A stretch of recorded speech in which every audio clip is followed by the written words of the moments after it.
He discovered her betrayal when she handed him divorce papers across the oak table they once chose together, a silent confession of 6 months spent with another man. But the end of his marriage wasn't the end of his story.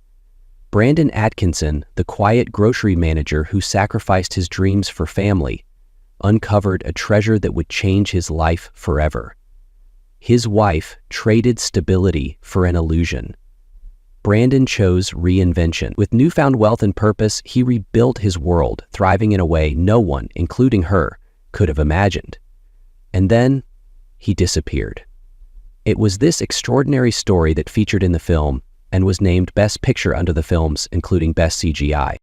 But before we dive into the twists and turns of this gripping tale, let me know where you're reading from in the comments below. If you enjoy stories like this, don't forget to subscribe and hit the notification bell so you never miss a new one. The kitchen was unusually quiet for a Saturday morning. The warm Alabama sunlight filtered through the lace curtains, casting soft patterns on the table where Brandon Atkinson sat.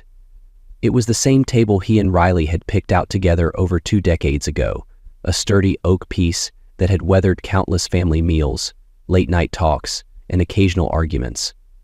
Today, however, the table felt like a barrier, an unyielding divider between him and Riley, who sat across from him. Her hands were clasped around a manila envelope, her perfectly manicured nails tapping against its edge. Brandon glanced at her, noting how little she seemed to have changed in the 25 years they'd been married. Her light brown hair still gleamed, styled neatly as if she had just stepped out of a salon. She wore a simple but flattering outfit, her athletic frame a testament to the jogging habit she'd picked up in recent years. She looked like the picture of calm confidence, but there was a faint tension in the way she pressed her lips together. For Brandon, the moment felt surreal. He'd clocked countless hours managing the local grocery store, built a snug life with Riley, and raised their twin daughters, Alice and Rachel, who were now thriving at Columbia University. The life they had built together wasn't glamorous, but it was solid. Or so he had thought. "Brandon," Riley said, breaking the silence. Her voice was calm but firm, the way someone might speak when bracing themselves for a difficult task. She slid the envelope toward him. "What's this?" he asked, his voice steady but low, a sinking feeling already forming in his chest. "Divorce papers," she replied matter-of-factly. "But don't need to give." For a moment, Brandon didn't move. The words hung in the air, heavy and foreign. He blinked, his mind scrambling to process what she had just said. "Divorce?" he repeated, his voice barely above a whisper. "Yes." Riley's tone softened, but she didn't waver. "I've thought about this for a long time. It's not because of anything you did. You've been a good husband, Brandon. A great father." Brandon stared at the envelope.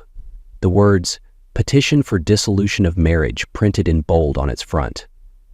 His mind flashed through memories. The day he and Riley first met in high school, their modest wedding, late nights spent rocking the girls to sleep, and the countless small joys they'd shared over the years. None of it seemed to add up to this moment. Brandon leaned back in his chair, his gaze flicking between Riley and the envelope. "I don't understand," he said, his voice tight with emotion. "Why now, after everything, after all these years?" Riley exhaled deeply, her composure faltering for a moment. "It's not about you, Brandon. You've done everything right. But I've found someone else." The admission hit him like a blow. His jaw tightened, and his hands instinctively clenched the edge of the table. "Someone else," he repeated, the words laced with disbelief. "Yes," she said, meeting his eyes with a steady gaze. "His name is Derek Grant. He's a real estate developer. We've been seeing each other for 6 months." Brandon's chest tightened as the room seemed to close in around him. The image of their life together, the house, the family photos on the walls, the shared dreams, shattered like glass. "You're leaving me for him?" he asked, his voice low and strained. Riley hesitated, her resolve softening for a brief moment. "It's not that simple. Derek, he's ambitious. He has this drive, this passion for life. I admire that about him. And I need more, Brandon. I need to feel alive again. Brandon shook his head, struggling to comprehend her words. I turned down promotions. For you, for the girls. I stayed in this town because I thought it's what we wanted, what you wanted. Was that a mistake? Riley sighed, her eyes brimming with a mix of regret and determination. It wasn't a mistake. You were perfect, Brandon. Too perfect. But sometimes, perfection isn't enough. The silence that followed was deafening. Brandon looked down at the envelope, the weight of her words pressing down on him. He felt betrayed, blindsided, and utterly powerless. Finally, he spoke, his voice barely audible. I don't know what to say. You don't have to say anything, Riley replied softly. The papers are straightforward. You'll keep the house, the cars, and all the money in our joint accounts. I don't want anything except a fresh start. Brandon looked up at her, his eyes searching for something, anything, that might explain how they had reached this point. But Riley's expression was resolute, her decision final. Just sign the papers, she said, her voice gentle but firm. Let's not make this harder than it has to be. Brandon sat there for a long moment, the weight of the moment sinking in. The life he had built, the sacrifices he had made, the love he had poured into his marriage. It all seemed to unravel before him. And yet, in Riley's eyes, he saw no malice, only a quiet determination to move on. I'll sign them, he said finally, his voice heavy with resignation. But I need time to process this. Riley nodded, standing up and gathering her things. Take all the time you need. As she walked out of the kitchen, Brandon remained at the table, staring at the envelope. The sun continued to filter through the curtains, casting long shadows on the walls. For the first time in years, the house felt unbearably empty. Brandon first saw Riley during his junior year of high school, standing under the bleachers at a football game. She was laughing with her friends, her light brown hair catching the stadium lights, and he couldn't look away. Back then, Riley was the kind of girl everyone noticed, confident, outgoing, and full of life. To his surprise, she noticed him too, the quiet kid who preferred reading about supply chains and market trends to throwing a football. Their first date was at a small diner just outside their Alabama town. Riley talked about her dreams of seeing the world, and Brandon, ever practical, shared his plans to build a stable life. Despite their differences, they fit together seamlessly, balancing each other out. Riley brought excitement into Brandon's life while he grounded her, offering the sense of security she didn't know she craved. By senior year, they were inseparable. They attended prom together, where Brandon nervously fumbled through a proposal to take their relationship further after graduation. Riley laughed and told him he didn't need to overthink things. They had time, she said, but deep down, she already knew she wanted to build her life with him.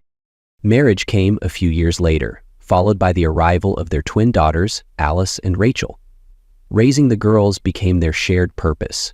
Brandon took a job at the local grocery store, quickly rising to manager. The hours were long, but he came home every evening to a warm dinner and Riley's bright smile. Their modest home, nestled in an Alabama suburb, became their haven, filled with laughter, school projects, and the sound of piano lessons gone awry. The girls grew up strong and ambitious, eventually leaving for Columbia University. Riley and Brandon cheered them on as they packed their bags, though the silence they left behind brought an unspoken tension into the house. Brandon often reflected on the choices he'd made. Early in his career, he had opportunities to relocate, take on corporate roles, or even run his own chain of stores. But each time, he turned them down.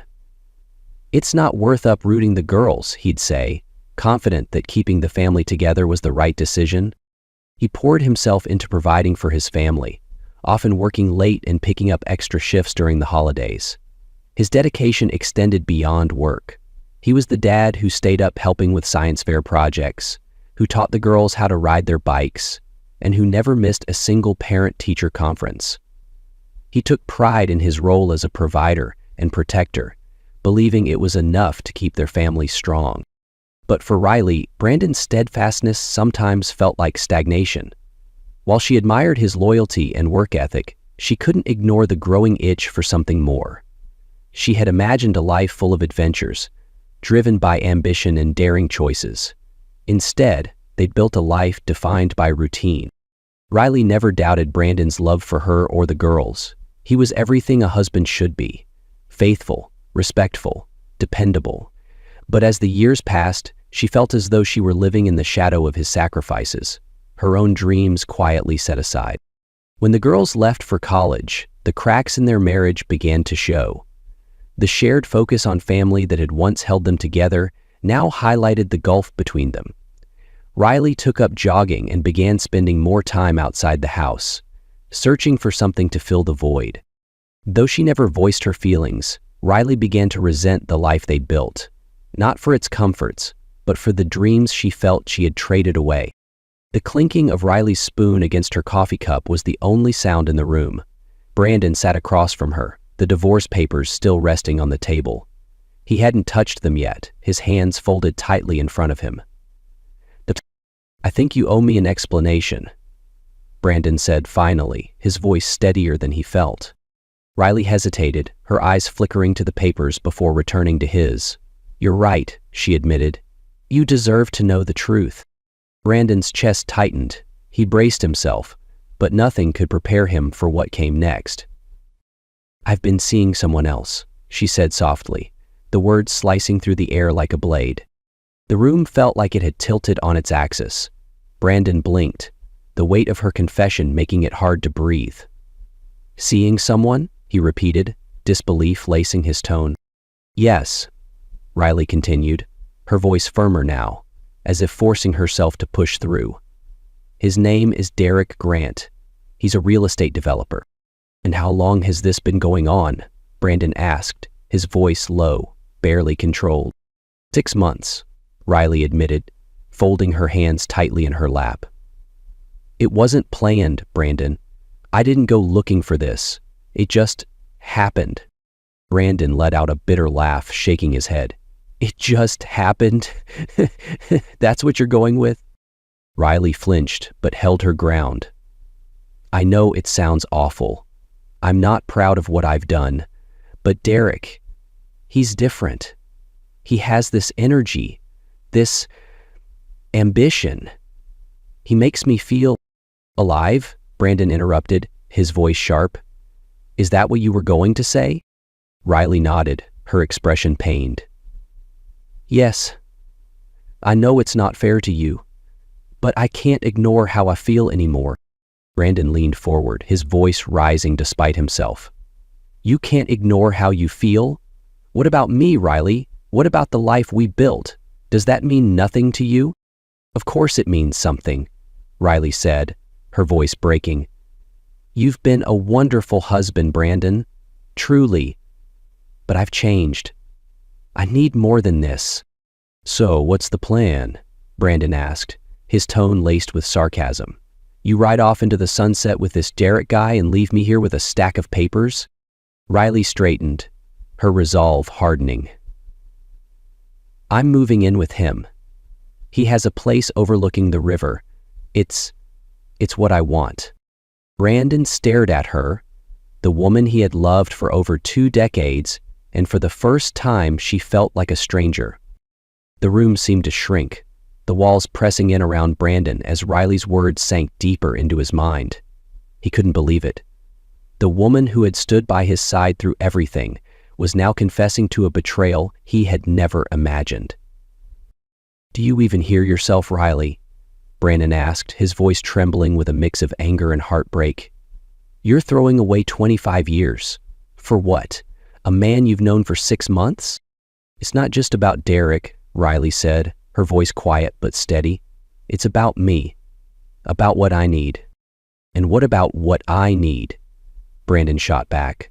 "I gave up promotions, opportunities, everything, because I thought we were in this together. Was I wrong?" Riley's face softened, guilt flickering in her eyes. "No, Brandon, you weren't wrong. You did everything right. That's what makes this so hard." "Hard for you," Brandon said bitterly. "You're not the one being blindsided. You've had 6 months to process this. 6 months to plan your escape, and now you want me to just accept it?"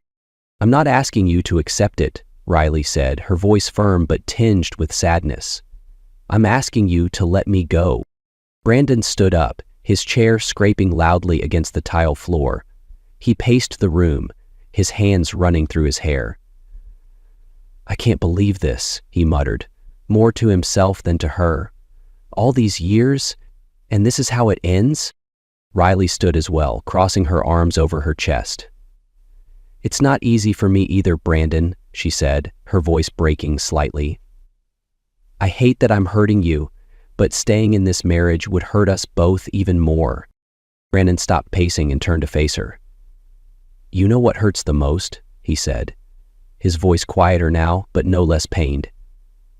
"It's not just that you cheated. It's that you didn't even try to talk to me first, to fix this." "I didn't know how," Riley admitted, tears glistening in her eyes. "And maybe, deep down, I didn't want to." "I'm sorry, Brandon." The sincerity in her voice was undeniable, but it did little to ease the ache in Brandon's chest. He looked at her one last time, the woman he thought he knew, and felt the weight of her words settle like a stone.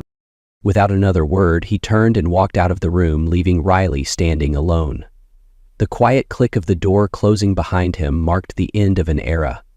A marriage built on love and trust, now reduced to memories and a signed set of papers. Brandon sat at the kitchen table late into the night, the divorce papers finally signed and sealed. The room was eerily silent, but his thoughts were loud and chaotic. Despite the storm of emotions swirling inside him, he felt a faint, unfamiliar sense of clarity. The life he had known for 25 years was gone, but now he had a choice: to cling to what was lost or to start over. The next morning, Brandon woke up early, determined to take the first steps toward rebuilding his life. His first task was practical but symbolic: selling Riley's Subaru. She had left it behind, opting to move in with Derek and his luxury sedan. Brandon drove the car to the dealership where they had bought it years ago. It fetched a modest price, but that wasn't what mattered. Watching the dealer hand over the check felt like the first tangible sign of moving forward. Back home, he began the daunting process of clearing out the house. Riley's absence was glaring. Half-empty closets and barren bathroom counters served as daily reminders of what was no longer there. Brandon tackled the task systematically, filling bags with her leftover belongings and boxing up items for donation. The wedding photos, anniversary mementos, and other personal keepsakes posed the greatest challenge. While Brandon had been the one to admit it, it was always the keeps that had been most disruptive. After a long pause, he made a decision. He kept the family pictures that featured their daughters, but discarded anything that spoke solely of their marriage. As the days passed, the house became less of a shared space and more of his own. With a clearer vision of the future, Brandon reached out to Max, an old friend and real estate agent. Max, ever the optimist, agreed to help sell the house quickly. "We'll price it right and make it attractive," Max promised during a brief phone call. The idea of leaving the house behind felt bittersweet, but Brandon knew it was necessary. Meanwhile, he tackled financial logistics with equal determination. He opened new bank accounts, canceled all shared credit cards, and ensured Riley's name was removed from everything. He even contacted the phone company to disconnect her line and transfer full ownership of the account to himself. These small but significant actions reinforced his commitment to moving forward. A few weekends later, Brandon hosted a yard sale, clearing out years of accumulated belongings. The event was equal parts cathartic and surreal. Neighbors stopped by, offering both sympathy and casual small talk. By the end of the day, the driveway was empty, and the house felt lighter, stripped of its old baggage, both literal and metaphorical. With the yard sale earnings added to his growing accounts, Brandon began considering his next steps.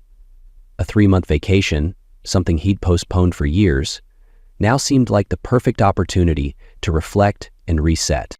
One evening, Brandon sat on the couch, his phone resting heavily in his hand. The hardest part of all this wasn't signing the divorce papers or packing up the house. It was breaking the news to Alice and Rachel. After a long pause, he dialed Alice's number. "Hey, Dad," Alice's cheerful voice answered on the other end. "How's everything back home?" "Yeah." Brandon hesitated, then took a deep breath. "It's fine, honey, but I wanted to talk to you and Rachel about something important." "Is everything okay?" Alice asked, her tone shifting to concern. "It's about your mom and me," Brandon began, keeping his voice steady. "We've decided to separate. And when we separated—" A long silence followed, and Brandon could hear Alice's breathing on the other end. Finally, she said, "Separate? Like divorce?" "Yes," Brandon confirmed. "It's mutual. We've both agreed it's the best decision for us." "Does Rachel know?" Alice asked. "Not yet," Brandon admitted. "I was hoping you could help me break the news to her." "Sure," Alice said softly. "But Dad, are you okay?" "I will be," Brandon replied, trying to sound confident. "This doesn't change how much we love you girls. Your mom and I just grew apart." When Rachel joined the call, the conversation followed a similar pattern. Both daughters were initially shocked, but ultimately supportive. "Are you sure you're okay, Dad?" Rachel asked, echoing her sister's concern. "I am," he assured them. "And I'm proud of both of you. That won't ever change." Before they hung up, Alice added, "If you need anything, just call us, okay? We're here for you, Dad." Their words of support were a balm to Brandon's aching heart. As he set the phone down, he felt a renewed sense of determination. He hadn't just lost a marriage. He had gained a chance to rediscover himself. And his daughter's faith in him gave him the strength to begin. The air was crisp and cool as Brandon made his way up the uneven trail at Hayes Ridge, a sprawling 2,000-acre expanse of forest and hills managed by the local land trust. Armed with his GPS and a metal detector slung over his shoulder, he felt a rare sense of calm. Geocaching had always been his escape, a way to clear his mind and focus on the thrill of the hunt. Today's search was for one of the oldest survey markers in the area, rumored to be hidden deep in the forest. After nearly an hour of navigating dense underbrush and dodging patches of poison ivy, the soft beep of the metal detector cut through the stillness. Brandon crouched, brushing away layers of dirt and leaves, uncovering a weathered brick monument embedded in the ground. A small bronze plaque confirmed it as the marker he'd been searching for. Grinning with satisfaction, he took a quick photo before packing up to move on. Just as he stood, the metal detector emitted another faint signal. Curiosity piqued, Brandon retraced his steps and scanned the area once more. The signal grew stronger a few feet from the marker. Kneeling again, he dug carefully, his fingers scraping against something solid. After several minutes of work, he unearthed a small iron box wrapped in oil-soaked canvas. The box was heavy, its surface rusted but intact. Brandon's pulse quickened as he examined it. It didn't look like a modern item. Its craftsmanship suggested it was decades, if not centuries, old. Back at home, Brandon set the box on his kitchen table. He hesitated for a moment, debating whether to report the find to the land trust. But his curiosity got the better of him. With a pair of bolt cutters, he carefully snapped the lock and lifted the lid. Inside, nestled beneath layers of aged cloth, were 12 large cent coins, each gleaming as though untouched by time. Brandon's breath caught in his throat as he gently removed them. These weren't just ordinary coins. They were immaculate, their intricate designs and inscriptions still sharp. For a moment, Brandon simply stared at the coins, his mind racing. He didn't know much about large cents beyond what he'd read in an old book his grandfather had left him. Still, He knew enough to realize this was no ordinary discovery. That evening, Brandon dug out the dusty book from his grandfather's collection, The Mysteries of the Penny. He hadn't opened it in years, but now he turned its pages with renewed interest, comparing the illustrations to the coins spread before him. Each coin was a large cent, minted between 1793 and 1857, their size and craftsmanship distinct from modern pennies. Brandon's magnifying glass revealed incredible details: mint marks, flawless edges, and rare varieties he'd only ever read about. One coin in particular caught his eye: a 1793 chain cent, the first official coin struck by the U.S. Mint. It was pristine, an almost impossible find in such condition.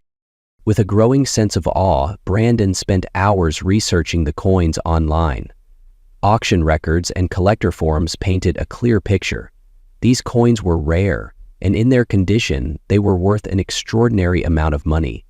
Estimates for similar coins ranged from tens of thousands to millions of dollars. "This can't be real," Brandon muttered to himself, double-checking his findings. But the evidence was undeniable. Each coin was a treasure in its own right, and together they represented a life-changing windfall. The discovery sent a jolt of energy through him, replacing the numbness that had followed his divorce. For the first time in months, Brandon felt a spark of excitement about the future. He wasn't just holding a box of coins. He was holding the key to a new chapter in his life.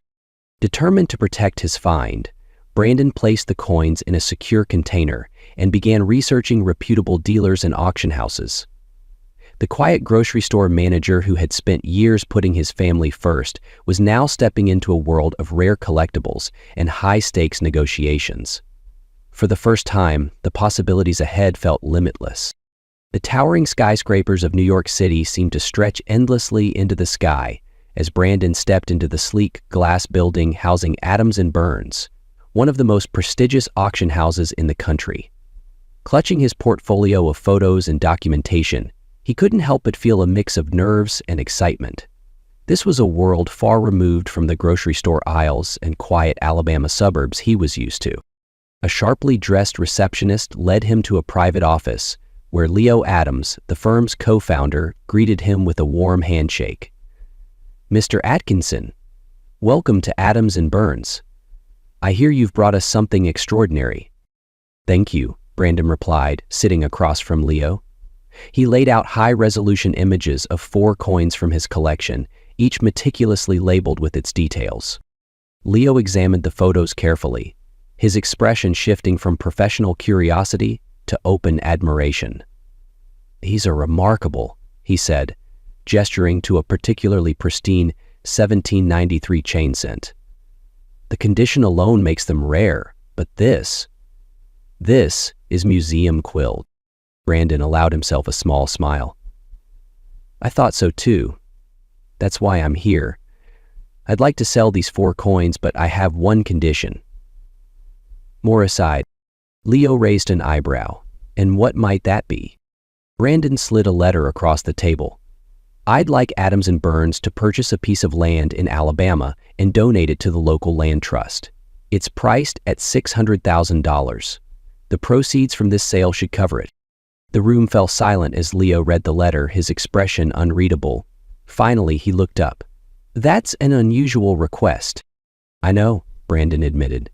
"But the land trust is preserving something special, and this would secure their efforts for years to come. You'll get a tax benefit, and I'll know the land is safe." Leo leaned back, studying Brandon. "You drive a hard bargain, Mr. Atkinson, but it's a compelling pitch." After a moment, Leo nodded.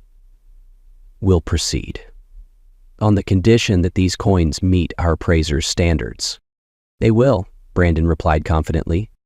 As they finalized the details, a new figure entered the room. Adelaide Langley, the firm's co-owner, extended a perfectly manicured hand to Brandon. Her presence was striking, confident, poised, and effortlessly elegant. "Mr. Atkinson," she said with a warm smile, "it's a pleasure to meet you. I've heard wonderful things about your collection." Her tone was friendly, but there was an unmistakable air of authority in the way she spoke. Brandon shook her hand, surprised by how quickly she put him at ease. The next morning, Brandon was surprised to receive a call from Adelaide. "Mr. Atkinson," she said, her voice light, "would you have time to join me for coffee before your flight back to Alabama? There's something I'd like to discuss." Curious, he agreed. They met at a chic cafe near Central Park, where Adelaide cut straight to the point. "I believe you're underestimating the significance of your coins. An offshore account might be the safest way to manage the proceeds." Brandon hesitated. "An offshore account?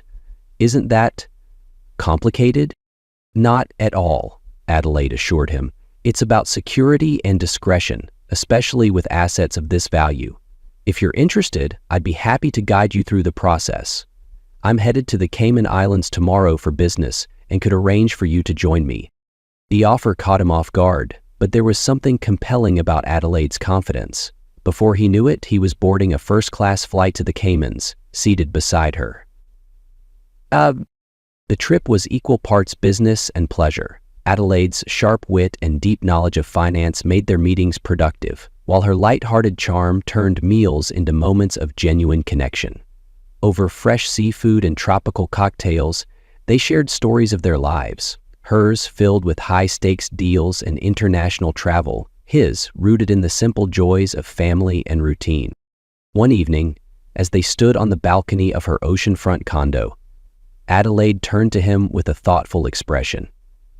"You're different from the people I usually work with, Brandon. Most are all about the next big deal. But you're grounded." Brandon chuckled. "Grounded sounds like a polite way of saying boring." She shook her head, smiling. "Not boring, genuine. It's refreshing." For the first time in months, Brandon felt seen. Not as a grocery store manager or a divorced man starting over, but as someone with value beyond his circumstances. Spencer loved his body, and he loved branding people the way it did. But a few years later, Brandon got sick. By the time they returned to New York, the offshore account was set up, and so was an unspoken bond between them. As Adelaide walked him to his cab, she handed him a key. "For my spare room," she said casually. "If you ever decide to move to New York." Brandon watched her walk away, feeling both daunted and invigorated. The future was no longer just a blank slate. It was a canvas waiting for him to make his mark. Back in Alabama, Brandon sat at his kitchen table with a cup of coffee in hand, reviewing the final transaction documents from Adams and Burns. The sale of the 4 coins had gone through without a hitch, and the proceeds, now safely stored in his offshore account, represented a level of wealth he'd never imagined having. For years, his life had revolved around budgets, bills, and careful planning. Now, for the first time, he had financial freedom, and with it, a growing sense of empowerment. The discovery and sale of the coins had sparked something within Brandon that he hadn't felt in years: ambition. He began researching more about coin collecting, exploring online forums, and connecting with reputable dealers to learn how to maximize the value of the remaining pieces in his collection. Late into the night, he would scroll through listings, his newfound hobby blending seamlessly with a budding entrepreneurial spirit. His growing financial stability allowed him to make decisions without hesitation. He sold his Alabama home at a fair price thanks to Max's help, and began planning his move to New York. The transition felt less like running away and more like stepping toward something bigger. Each small step built upon the last, fueling Brandon's confidence. He updated his wardrobe, swapping worn-out flannels for tailored shirts and slacks, and began to see himself in a new light. He wasn't just a grocery manager anymore. He was someone capable of navigating high-stakes deals, managing wealth, and carving out a future on his terms. The community around him started to notice the change. Neighbors who had once viewed Brandon as unassuming and predictable now stopped him at the store or during yard sales, commenting on how different he seemed. More self-assured, even ambitious. While he appreciated their kind words, Brandon knew the transformation wasn't for anyone else. It was for him. Adelaide's presence had also left a lasting impact on Brandon. Though their time together had been brief, Her confidence and unapologetic approach to life had opened his eyes to possibilities he'd never considered. She had a way of encouraging him without outright pushing, allowing him to arrive at his own decisions while subtly steering him in the right direction. "Why settle for what's comfortable when you're capable of so much more?" she had asked him over dinner in New York. The question lingered in his mind, nudging him every time he doubted himself. Brandon found himself adopting some of Adelaide's traits, not her polished sophistication, but her belief in pursuing what truly mattered. He started setting clear goals for himself, something he hadn't done in years. He wanted to grow his knowledge of coin collecting, take risks, and explore interests he had set aside during his years of focusing solely on his family. Her words had a way of cutting through his self-doubt.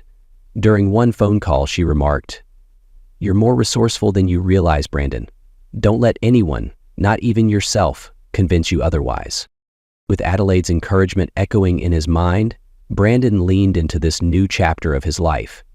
He booked his move to New York, where he planned to stay in Adelaide's spare room while figuring out his next steps. The thought of leaving everything familiar behind was daunting, but for the first time, it didn't feel like a gamble. It felt like growth. As Brandon packed up the last of his belongings, he caught his reflection in the mirror. There was something different in his posture, his expression, a quiet confidence that hadn't been there before. He smiled, realizing that this wasn't just about money or ambition. It was about becoming the man he was always meant to be. The cracks in Derek Grant's empire began to show just months after Riley moved in with him. Riverfront development, once lauded for its ambitious real estate projects, faced mounting delays and financial shortfalls. The grand apartment overlooking the river, the sleek BMW, and the exclusive social gatherings were all funded by precarious loans and over-leveraged assets. At first, Riley remained unaware of the growing crisis. Derek was charming and confident, always brushing off concerns with promises of a turnaround. "It's just a cash flow issue," he would say, waving away her questions with a dismissive smile. But the signs began harder to ignore. Contractors began pulling out of deals, creditors started making demands, and whispers of financial trouble crept into their once glamorous social circle. Riley's world unraveled further when Derek's creditors filed lawsuits, freezing his assets and leaving him cornered. One morning, she woke to find his belongings packed and a hastily scribbled note on the counter.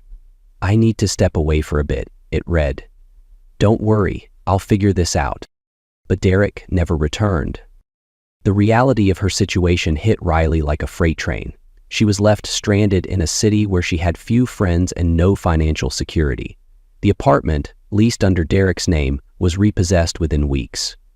Her parents, though sympathetic, were unable to help, beyond offering advice she didn't want to hear. Her pride prevented her from reaching out to her daughters, who had already expressed their doubts about Derek.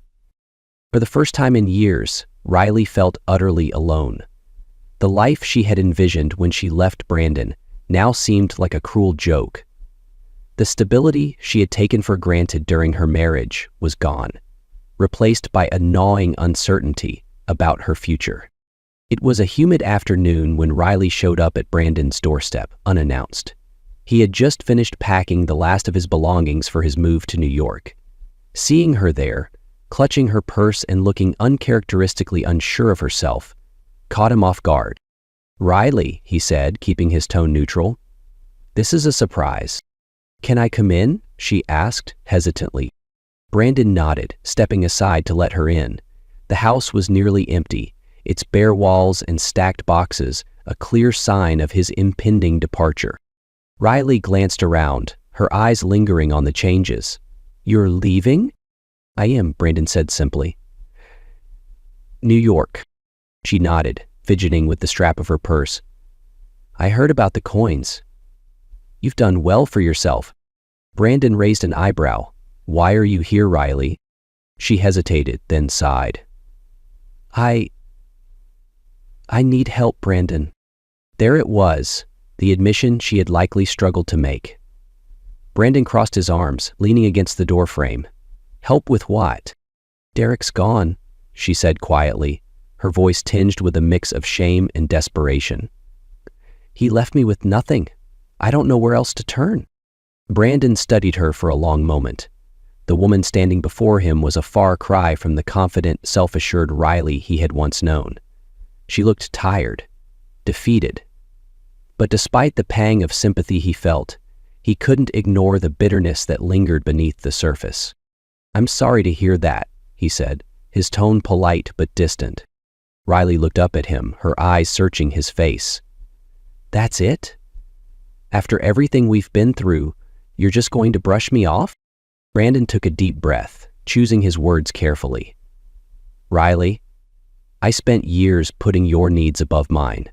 I sacrificed opportunities because I thought we were building something together. But you made it clear that wasn't enough for you." "That's not fair," she said, her voice breaking. "I made a mistake, Brandon. I see that now." "It's not about fairness," Brandon replied evenly. "It's about moving forward. I've found a new direction for my life and I can't go backward." Riley looked as though she might protest, but instead she simply nodded. "I understand," she said softly.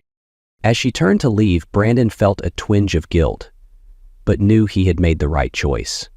He had spent too long living for others. This time, he was choosing himself. The days leading up to Brandon's move were a whirlwind of activity. The house sale had gone through smoothly thanks to Max's diligence, and the new owners were eager to take possession. With the proceeds safely deposited in his account, Brandon focused on clearing out the last remnants of his life in Alabama. Boxes lined the walls of the near-empty house, each carefully labeled and ready for the movers. Brandon found a certain satisfaction in the process. It felt like shedding the weight of his past and making room for something new. As he packed, he came across an old photo album filled with pictures of Alice and Rachel growing up. Flipping through the pages, he smiled at the memories, but felt no pang of regret. He had given them a stable childhood, and now it was time to focus on himself. Alice and Rachel surprised him with a visit the weekend before his departure. They brought their usual mix of energy and warmth, immediately filling the house with life. "Dad, this is incredible," Alice said, surveying the organized chaos of packed boxes. "You're really doing it." "I am," Brandon replied with a small smile. Rachel hugged him tightly. "We're so proud of you," she said. "This can't have been easy." "It wasn't," Brandon admitted. "But it's the right move." They spent the day helping him tie up loose ends, sorting through a few last-minute items and taking a walk around the neighborhood where they had grown up. As the sun began to set, they sat together on the front porch, sharing stories and laughter. "You've shown us what it means to keep moving forward," Alice said, her tone serious for once. "That's a lesson we won't forget." Brandon nodded, his chest swelling with pride. Knowing his daughters admired his resilience was a greater reward than anything money could buy. When Brandon's phone buzzed that evening, it was Adelaide. Her voice, as always, carried an effortless confidence. "Brandon, are you ready for the big move?" she asked. "Almost," he replied. "Just wrapping up a few things." "Good. I've arranged for the movers to drop your things off at my apartment. The spare room is ready, and I expect you to make yourself at home." Brandon chuckled. "You make it sound so simple." "It is simple," Adelaide said, a touch of playfulness in her tone. "You're starting a new chapter, and you'll have a front-row seat to the greatest city in the world. What's not to love?" Though Brandon had initially been hesitant about accepting her offer, he now felt a sense of anticipation. Adelaide's invitation wasn't just about logistics. It symbolized the bond they had built and the potential for something deeper. As the movers loaded the last of his belongings, Brandon stood outside his Alabama home for the final time. The years of memories, both joyful and painful, felt like a chapter in a book that had reached its conclusion. By the time he boarded the flight to New York, Brandon wasn't just leaving behind a house, he was leaving behind the man he used to be. The city waiting for him represented possibility, growth, and perhaps a chance at something entirely unexpected. When he landed, Adelaide was waiting for him at the terminal, her presence as reassuring as ever. As they walked together toward the bustling streets of Manhattan, Brandon felt a renewed sense of purpose. His journey wasn't over. It was just beginning. Brandon stood on the balcony of Adelaide's apartment, a glass of wine in hand, gazing out at the city lights that stretched endlessly before him. New York pulsed with energy, a stark contrast to the quiet suburbs of Alabama he had left behind. It was a city of ambition and reinvention, and for the first time in years, Brandon felt like he belonged. Reflecting on the past few months, he marveled at how far he had come. The heartbreak of Riley's betrayal had once seemed insurmountable, but now it felt like a distant memory. He had taken control of his life in ways he never thought possible, discovering a hidden treasure, making bold financial moves, and leaving behind a life that no longer served him. The pain of his divorce had forced Brandon to confront the parts of himself he had ignored for years. For so long, he had defined his worth by his ability to provide for others, sacrificing his own dreams in the process. But now, he was learning to prioritize himself, to embrace the risks and rewards of forging a new path. His days in New York were filled with opportunities to grow. He spent mornings researching coin markets and exploring auctions, afternoons walking through the city's museums and parks, and evenings sharing lively conversations with Adelaide over dinner. Each day felt like a step closer to the man he was becoming, a man defined not by his past, but by his potential. Brandon's transformation wasn't just about his circumstances. It was about reclaiming his identity and rediscovering the confidence he had lost over years of routine and compromise. The painful chapter he had closed in Alabama no longer defined him. It had become the foundation for something stronger. As Brandon settled into his new life, his bond with Adelaide grew stronger. What had started as a professional connection had blossomed into something deeper, though neither of them had rushed to define it. Adelaide's easy confidence and sharp intellect challenged Brandon in ways he hadn't experienced before, while his grounded nature seemed to bring her a sense of calm. One evening, as they sat together on her balcony, Adelaide turned to him with a thoughtful smile. "Do you ever think about what's next?" she asked, her tone curious. Brandon chuckled, swirling the wine in his glass. "Every day, but for once, I'm not rushing to figure it all out. I'm enjoying the ride." Her smile widened. "Good. You deserve that."